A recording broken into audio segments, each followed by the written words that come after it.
안녕하세요. 저는 일산에 사는 30대 남자입니다.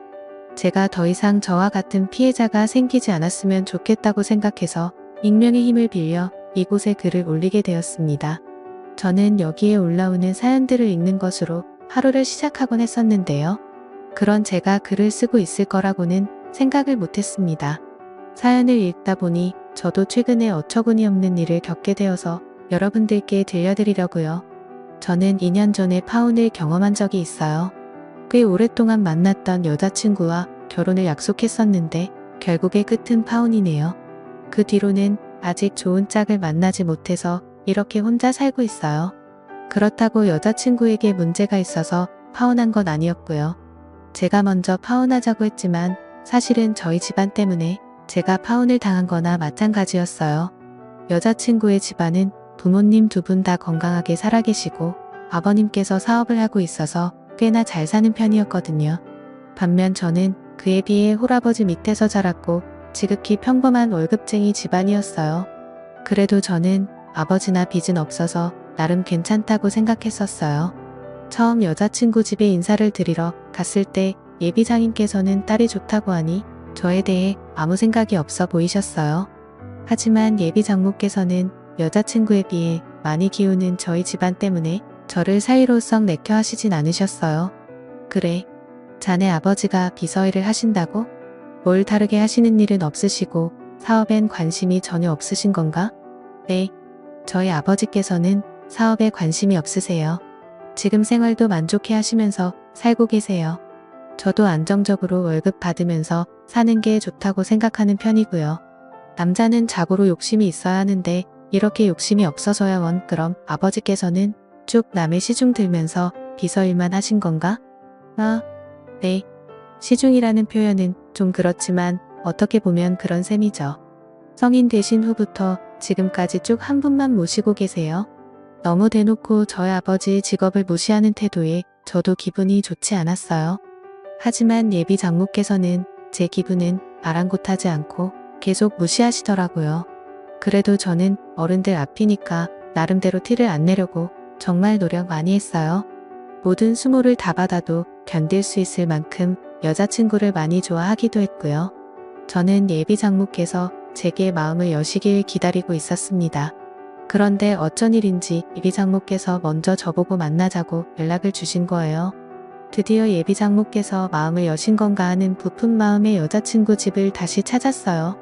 너무 떨려서 배를 누르기 전에 심호흡을 몇 번 했는지 모르겠어요. 하지만 이런 저를 무색하게 만드는 흰 봉투가 제 눈앞에 떨어졌어요. 예비 장모께서는 제가 자리에 앉자마자 제 쪽으로 흰 봉투를 던지시더라고요. 진짜 드라마에서만 보던 돈 봉투를 실제로 받아보게 될 줄은 몰랐어요. 잘 산다고 하더니 정말 잘 사는 집안이었는지 봉투가 두둑했어요.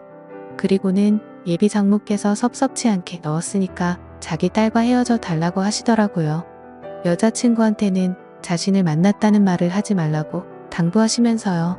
어쩜 드라마랑 이렇게 똑같은지 순간 전원 버튼이 어디 있는지 찾을 뻔했다니까요. 저는 돈 필요 없다고 말하면서 봉투를 그대로 두고 여자친구 집에서 나왔습니다. 이별은 원래 만나서 해야 하는데 만날 기분이 전혀 나지 않아서 집 가는 길에 전화로 여자친구한테 이별을 통보했어요. 주연아, 우리 오늘 만나기로 했었잖아. 미안한데 일이 생겨서 못 만날 것 같아. 그리고 이것도 만나서 얘기하려고 했는데 도저히 만날 기분이 아니라서. 우리 이제 그만하자. 그만하자니 오빠 갑자기 그게 무슨 말이야. 헤어지자는 말 아니지? 우리가 왜 헤어져야 하는데 도대체 왜 그러는 건데. 나 방금 너네 어머니 만났어. 나한테 돈 봉투 던지면서 너랑 그만 만나러 가더라. 나 어머님이 우리 아버지 무시하는 것도 너 때문에 다 참고 있었는데 이건 정말 아닌 것 같다. 우리 엄마를 만났다고 돈 봉투는 또 무슨 말이야. 오빠, 내가 엄마한테 잘 말할게. 내가 설득할 수 있어. 그러니까 헤어지자고만 하지마. 내가 잘못했어. 내가 엄마 대신 사과할게. 너가 잘못한 게 아닌데 왜 너가 사과해. 사과할 사람은 따로 있지. 난 더 이상 이렇게는 못 살 것 같아. 미안해, 끊을게. 저는 결국 여자친구한테 예비 장모와 있었던 일을 이야기하게 되었어요. 여자친구는 곧장 예비 장모에게 따진 것인지 얼마 지나지 않아서 예비 장모에게 연락이 오더라고요. 내가 주연이한테 말하지 말라고 그렇게 얘기했는데 그새 주연이한테 일러 바쳤니? 왜 그 돈으로는 부족했던 거야? 그럼 더 줄게. 얼마면 되는데 제가 돈 받고 나온 것도 아닌데 왜 말하면 안 되는데요? 제 입으로 제가 말하겠다는 게 무슨 상관이에요? 어머니께서는 무슨 일이든 이렇게 돈으로 해결하셨어요. 그래 돈이면 다 되는 거 아니니 돈만 주어주면 다들 조용히 입 다물더라. 너가 돈을 가져본 적이 없어서 모르나 본데 세상은 원래 돈으로 살아가는 거야. 어떻게 어머니한테서 주연이 같이 착한 아이가 태어났는지 모르겠네요. 이런 어머니를 둔 주연이가 참 불쌍해요. 저 당신 딸 만날 일 없으니까 다시는 연락하지 마세요. 제가 원래는 막말하는 성격이 아닌데 저도 모르게 말이 막 튀어나오더라고요. 그래도 여자친구가 좀 걸리긴 했지만 하고 싶은 말을 하고 나니 속은 조금 후련했어요. 저는 여자친구 없이도 잘 살아보려고 노력을 많이 했어요. 하지만 제가 너무 사랑했던 사람이라 불쑥불쑥 여자친구가 생각나긴 하더라고요. 그런데 얼마 지나지 않아 예비 장모에게 다시 연락이 오는 거예요. 지금 여자친구가 저와 헤어지고 나서 식음을 전폐하면서 시름시름 앓고 있다고요. 보다 못해 이대로 딸이 잘못될까봐 저한테 전화했다고 하시더라고요. 나 주연이 엄마인데 우리 딸이랑 만나는 건 아무 말 안 하겠네. 그러니 주연이랑 다시 만나주면 안 되겠나? 지금 저랑 뭐 하자는 거예요. 제가 그렇게 만만하세요. 헤어지라고 돈봉투 던질 땐 언제고 지금은 다시 만나달라고요. 지금 주연이가 많이 아파 자네랑 헤어진 이후로 밥도 안 먹고 방에서 나오질 않아 혼자서 시름시름 앓고 있는데 햄이 된 사람이 할 수 있는 게 이거밖에 없는 것 같아서 전화했어. 주연이 저렇게 만드신 건 어머니예요. 어머니가 그때 제게 돈봉투만 던지지 않으셨어도 저희는 이렇게 헤어지지 않았어요. 알아요. 그래 다 내 잘못이야. 그러니 우리 주연이를 봐서라도 한 번만 용서해주면 안 되겠나? 내가 다시는 둘이 만나는 걸로 아무 말 하지 않겠네. 솔직히 이때까지 예비 장모가 했던 말과 행동을 생각해보면 다시 만나고 싶지 않았어요. 예비 장모와 전화를 마치고 정말 오랫동안 고민을 많이 했어요. 애타게 기다리던 예비 장모에게 사과 문자까지 올 정도였으니까요. 하지만 저는 여자친구를 생각했던 것보다 훨씬 더 사랑했더라고요. 저는 결국 여자친구가 저와 헤어지고 힘들어한다는 말이 계속 머리에 맴돌아서 여자친구에게 연락해 다시 만나자고 했죠. 예비 장모는 저와 다시 만나는 동안 예비 장모를 설득한 것인지 예비 장모가 먼저 여자친구한테 상견례를 하자고 말했다 하더라고요. 저는 들뜬 마음으로 아버지께 말씀드리고 아버지께서 편하신 날로 날짜를 잡았어요. 아버지는 상견례 가서 기죽으면 안 된다면서 백화점에 가자고 하시더라고요. 그러더니 남성 코너에서 정장 2벌을 들고 저를 부르고 계셨어요. 아버지 2벌이나 사시게요. 어차피 상견례 한 번만 하는 건데 한 벌이면 되지 않을까요? 아니면 저보고 둘 중에 하나 골라달라는 말씀이세요? 아니 하나는 내 옷이야. 너도 새 걸로 한 벌 내가 맞춰주려고. 이건 아빠가 우리 아들한테 주는 축하 선물인데 아버지 전 괜찮아요. 회사 다니면서 정장 입으니까 종류별로 되게 많그러니까 괜히 엄한데 돈 쓰지 마세요. 아이 참 내가 주는 선물이라니까. 그러네. 그리고 엄한테 쓰는 게 아니라 우리 아들한테 쓰는 건데 아들이 이거 안 받아주면 나 진짜 서운할 것 같아. 우리 이렇게 맞춰 상견례 입고 가자. 어찌된 게 저보다 아버지가 더 들뜬 것 같았어요. 그래도 아버지 기분이 좋아 보이시는 것 같아 저도 덩달아 기분이 좋아졌어요. 이때까지 예비 장모와 있었던 안 좋은 일들은 다 잊고 새 출발할 수 있을 것만 같았어요. 하지만 이런 기대도 한순간에 짓밟아버린 사람이 있었어요. 바로 문제 예비 장모입니다. 상견례 날 예비 장모는 약속 장소에 들어온 순간부터 표정은 좋지 않았어요. 상견례 내내 어딘가 불만 가득한 표정으로 일관하셨죠. 그러면서 저희 아버지께 형편이 넉넉한 자기들이 집을 해올 테니 저희는 자기가 보내주는 리스트 보면서 혼수를 해오라고 하시는 거예요. 그쪽 집안 사정을 생각해서 형편이 넉넉한 저희가 애들 신혼집을 해드릴게요. 그쪽에서는 저희가 보내주는 리스트를 보면서 혼수를 해오시면 될 것 같네요. 아닙니다. 어머님 제가 모아둔 돈이 있어서 괜찮습니다. 집은 저희 쪽에서 해오겠습니다. 혼수도 어차피 둘이 살 거라 간단하기만 하면 될 것 같습니다. 뭐야 꼴에 자존심은 있는 거야. 그렇게 무리하지 않아도 돼. 우리가 알아서 다 해줄게. 그리고 혼수도 자네 형편 생각해서 비싼 건 내가 미리 다 뺐어. 어머님 계속 저희 집안 형편 들먹이시는데 저희 거지 아닙니다. 월급쟁이라고 무시하시는데 저희 빚도 없고요. 오히려 월급 받으면서 모아둔 돈도 집 사고 남을 정도로 있습니다. 그럼 뭐해? 남의 일 뒤치다거리하면서 받은 코 묻은 푼돈일 텐데 괜히 자존심 부릴 거 없다니까. 자존심이 밥 먹여주니? 저와 예비 장모가 하는 말을 들은 아버지의 표정이 살짝 좋지 않았습니다. 예비 장모는 아버지의 표정이 변한 것이 오히려 재미가 있었나 봐요. 제 자존심 들먹이면서 저를 더 자극하려고 들더라고요. 제가 맞받아치려고 하는데 저희 아버지께서 지금 뭐 하시는 거냐면서 지금 이게 상견례를 하러 온 것인지 사람을 가지고 놀려고 온 것인지 따지기 시작하셨어요. 결국 상견례 분위기는 살얼음판이었고 저는 아버지를 데리고 그 자리에서 나왔어요. 여자친구는 저를 붙잡았지만 저는 뒤도 돌아보지 않고 여자친구 손을 뿌리쳤어요. 그리고 여자친구한테 도저히 이건 아닌 것 같다며 결혼은 없던 일로 하자고 어쩌면 우리 관계도 이대로 계속 만나도 되는 것인지 다시 생각해봐야 할 것 같다고 했어요. 저는 아버지께 너무 죄송해서 집에 가는 내내 아무 말도 할 수 없었어요. 그렇다고 아버지도 딱히 제게 말을 걸지 않으셨고요. 차 안공기는 히터를 아무리 세게 틀어도 냉동창고 마냥 차가웠어요. 집에 도착한 뒤 한참 말이 없던 아버지께서 제게 입을 열었습니다. 준우야 결혼은 둘이 좋아서 오로지 둘만 보고 하는 거라 내가 뭐라고 하진 않겠지만 예비 장모를 보니 결혼하고 나서 너가 너무 시달릴 것 같아서 걱정이구나. 저도 오늘 겪어보니 결혼은 아닌 것 같아요. 이미 여자친구한테는 파혼하겠다고 말해놨어요. 괜히 저 때문에 이런 수모를 겪은 것 같아서 죄송해요. 내가 죄송할 게 뭐가 있어. 내 잘못도 아닌데. 오히려 내가 너한테 미안하지.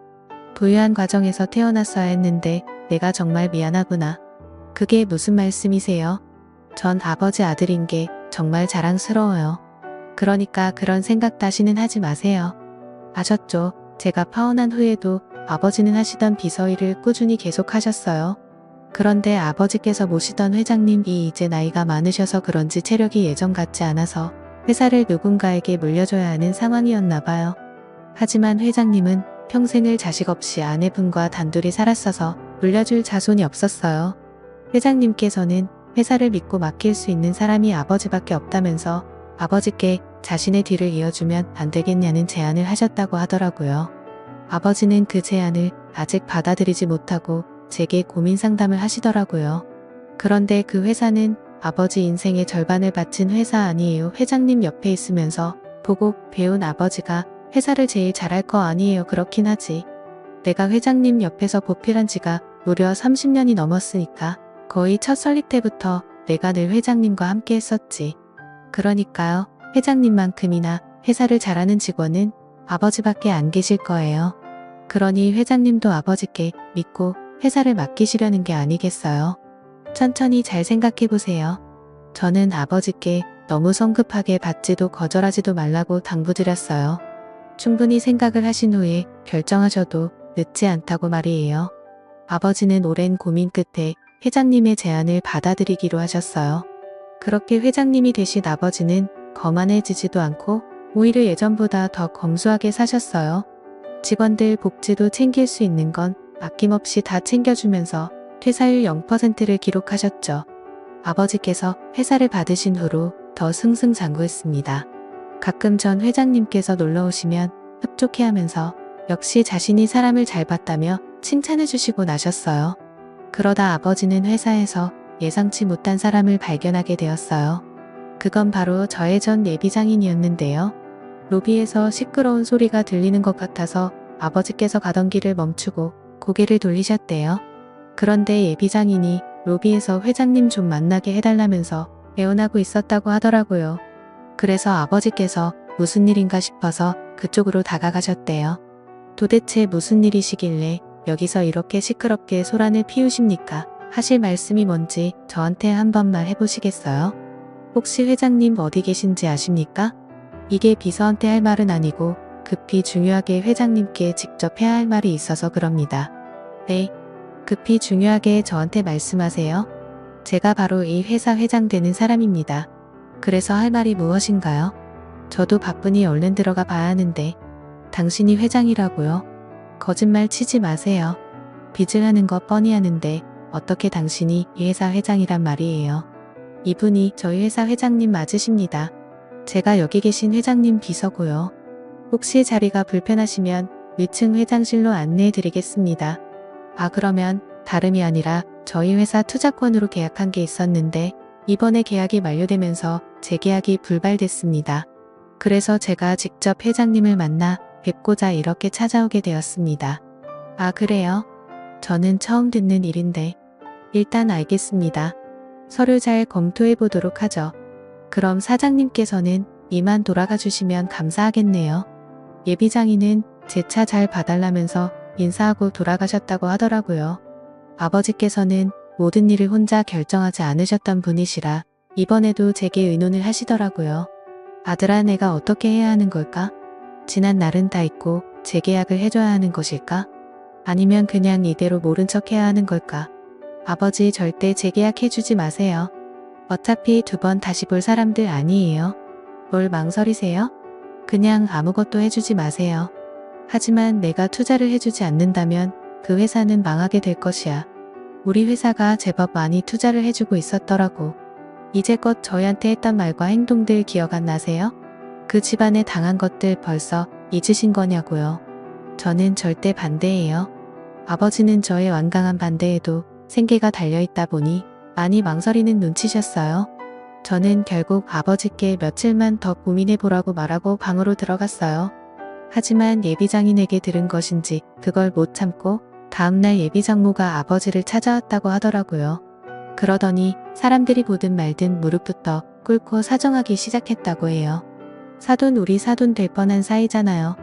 그러니까 저희 한 번만 도와주세요. 이번에 계약 못하면 저희 회사 진짜 망해요. 직원들 월급도 줘야 하는데 제발 살려주세요.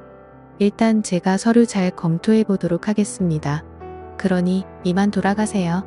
지금 사람들 다 보고 있습니다. 사돈께서 약속하시기 전까지는 저는 한 발자국도 못 갑니다. 사돈도 힘들게 살아와서 아실 것 아닙니까? 지금 누구보다 저의 심정 아실 것 아니에요. 죄송하지만 전 힘들게 살아온 적이 없습니다. 누가 보면 저희가 가난뱅이였는 줄 알겠어요. 단지 월급쟁이라서 힘들게 살았을 거라고 생각하십니까? 지금 힘들어 보이시는 건 그쪽인 것 같네요. 사돈, 그쪽이라니요.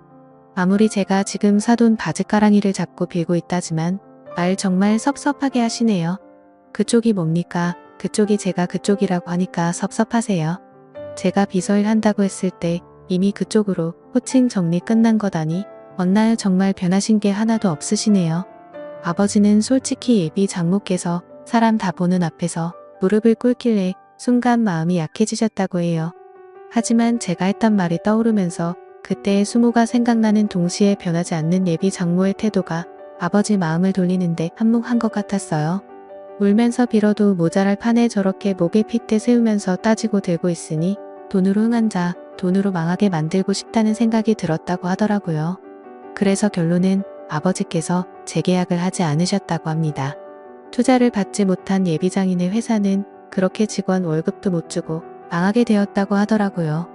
아버지도 자신이 그렇게 독한 면이 있었는지 몰랐다고 하더라고요. 저는 예비장인이 그렇게 된 것이 아버지 탓이 아니니까 너무 개의치 말라고 했어요. 이렇게까지 된 건 다 자기들 업이 아니겠어요. 뿌린 대로 거둔다는 말이 있잖아요. 예비장인 장모가 뿌린 씨가 딱 그 정도라는 거예요. 인생이 어떻게 흘러갈지는 한 치 앞도 알 수 없는 거예요. 저희 아버지처럼 한순간에 대박이 날 수도 있는 것이고 예비장인 장모처럼 한순간에 쪽박을 찰 수도 있는 것이죠. 여러분들은 남을 무시하지 말고 서로의 가치를 인정해 주셨으면 좋겠어요. 그렇다면 언젠간 기적이라는 것이 일어날 수도 있답니다. 지금까지 저희 이야기를 들어주셔서 감사해요. 모든 여러분들 행복하세요.